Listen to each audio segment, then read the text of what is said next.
เมอแรงเป็นขนมที่เกิดจากการตีไข่ขาวกับน้ำตาลจนขึ้นฟูเป็นโฟมและคงตัวค่ะเมอแรงนะคะนอกจากเป็นขนมด้วยตัวมันเองแล้วนะคะมันยังเป็นส่วนประกอบของเบเกอรี่อีกหลายชนิดค่ะเช่นมาการองพัฟโลวา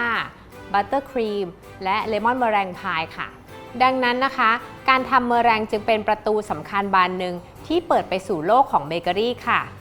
วันนี้เรามาทำความรู้จักเมอแรงกันให้ทะลุปลุกโปร่งกันดีกว่าค่ะ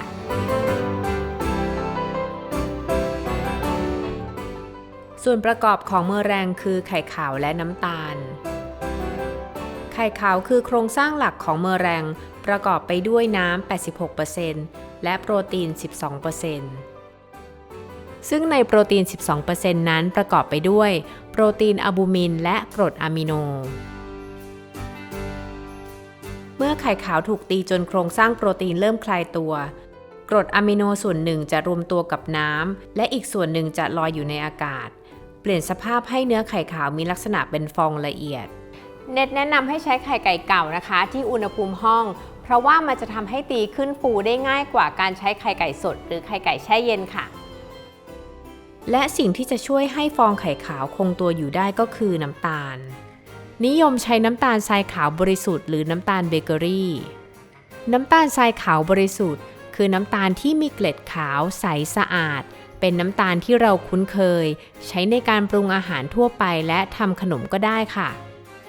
ส่วนน้ำตาลเบเกอรี่ถูกพัฒนาเพื่อใช้ในการทำเบเกอรี่โดยเฉพาะมีเกล็ดละเอียดมากกว่าจึงละลายได้ง่ายกว่าค่ะวัตถุดิบหลักในการทำเมอแรงมีแค่2อย่างนี้ละค่ะดูเหมือนง่ายไม่ซับซ้อนแต่จริงๆแล้วมีรายละเอียดมากกว่านั้นค่ะเน็ตจะมาสอนหลักการทำเมอแรง3แบบโดยแบ่งจากวิธีการขึ้นเมอแรงค่ะนั่นก็คือ French, Swiss แล้วก็อิตาเลียนเมอแรงค่ะซึ่งเราจะมาเริ่มจากตัวที่ง่ายที่สุดก่อนนั่นก็คือ French เมอแรง French เมอแรงเป็นตัวที่เนื้อฟูที่สุดแต่คงตัวน้อยที่สุดนิยมใช้เป็นส่วนผสมในพัฟโลวามาการองอัลมอนด์คุกกี้หรือจะเอามาอบเป็นขนมเลยก็ได้เรียกว่าเมอแรงคิสค่ะวันนี้เน็ตจะเอา French เมอแรงมาทำเป็นเมอแรงคิสให้ดูกันค่ะเฟรนช์เมอแรงมีสัดส่วนไข่ขาวและน้ำตาลอยู่ที่1:2ส่วนซึ่งเราจะเลือกใช้น้ำตาลเบเกอรี่เพื่อย่นระยะเวลาในการตีให้สั้นลงกฎข้อที่1ก่อนที่เราจะลงมือทำเราต้องเช็คอุปกรณ์ให้มั่นใจว่าสะอาดไม่มีคราบมันติดอยู่เพราะไขมันจะทำให้เมอแรงตีไม่ขึ้นค่ะแล้วก็ไม่ควรใช้อ่างพลาสติกนะคะเพราะมักจะมีคราบมันตกค้างอยู่เน็ตแนะนำให้ใช้อ่างสแตนเลสหรืออ่างแก้วจะดีที่สุดค่ะก่อนจะตีไข่ขาวใส่ครีมออฟทาลงไปแล้วตีด้วยสปีดกลางจนขึ้นฟองค่ะ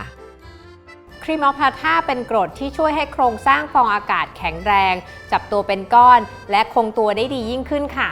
หรือถ้าใครไม่มีสามารถใช้น้ำมะนาวหรือน้ำส้มสายชูแทนได้ค่ะเมื่อตีไข่ขาวจนเป็นฟองละเอียดที่เรียกว่า foamy stage ก็พร้อมที่จะใส่น้ำตาลเบเกอรี่แล้วค่ะ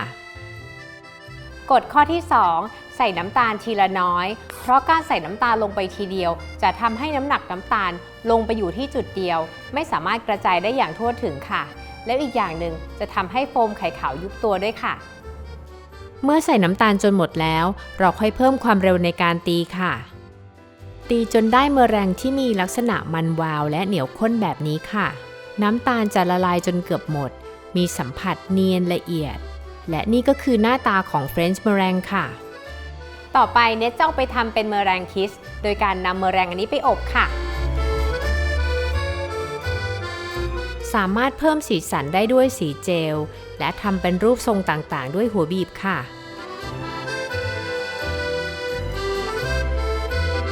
เราจะอบด้วยไฟอ่อนเพื่อค่อยๆไล่ความชื้นในไข่ขาวจะได้เมอแรงที่กรอบทั้งชิ้นและผิวด้านนอกไม่แตกค่ะ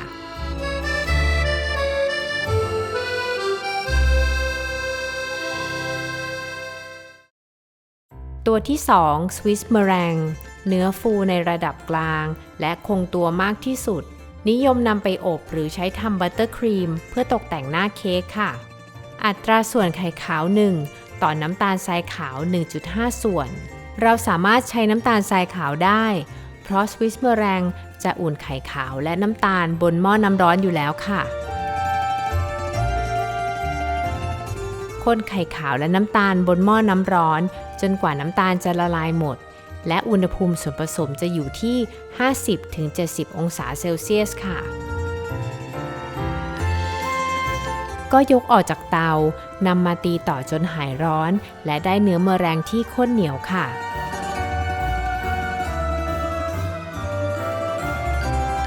ตัวนี้เราจะนำมาตีผสมกับเนยเพื่อทำเป็นบัตเตอร์ครีม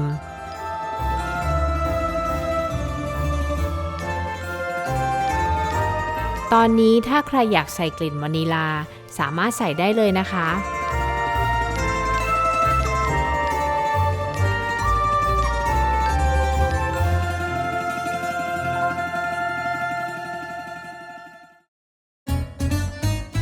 ตัวสุดท้ายอิตาเลียนเมอแรงฟูน้อยที่สุดและคงตัวในระดับกลาง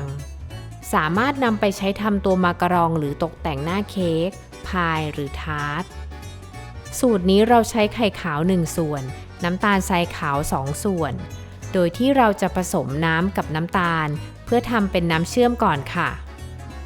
เวลาต้มน้ำเชื่อมอย่าคนนะคะเพราะการคนจะทำให้น้ำตาลตกผลึกค่ะระหว่างรอน้ำเชื่อมเราตีไข่ขาวได้เลยค่ะเพราะจะได้ไข่ขาวที่เป็นโฟมมี่สเตจพอดีกันกับอุณหภูมิน้ำเชื่อมที่118องศาเซลเซียส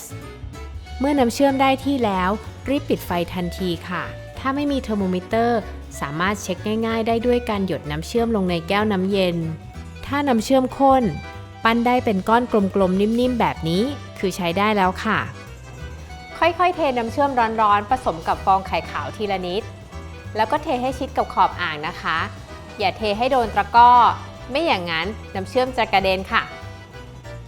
เมื่อเทน้ำเชื่อมจนหมดแล้วตีจนส่วนผสมหายร้อนเราก็จะได้อิตาเลียนเมอแรงที่ตั้งยอดอ่อนแบบนี้ค่ะความหวานของอิตาเลียนเมอแรงเข้ากันได้ดีกับรสเปรี้ยวของเลมอนพายมากค่ะยิ่งเบิร์นให้สีไม่ไหม้ยิ่งมีกลิ่นหอมยิ่งชวนน่ากินแค่นี้เลมอนเมอแรงพายก็เสร็จแล้วค่ะถ้าเพื่อนๆเข้าใจหลักการทำเมอแรงทั้ง3แบบนี้แล้วนะคะสามารถเอาไปปรับใช้กับเบเกอรี่ต่างๆได้อีกเยอะเลยค่ะเน็ตมีสูตรขนมที่ใช้เมอแรงมาแจกกันด้วยค่ะสามารถเข้าไปดูสูตรใน description ด้านล่างนี้ได้เลยนะคะส่วนศาสตร์ครั้งหน้าจะเป็นอะไรนั้นอย่าลืมติดตามกันค่ะบ๊ายบาย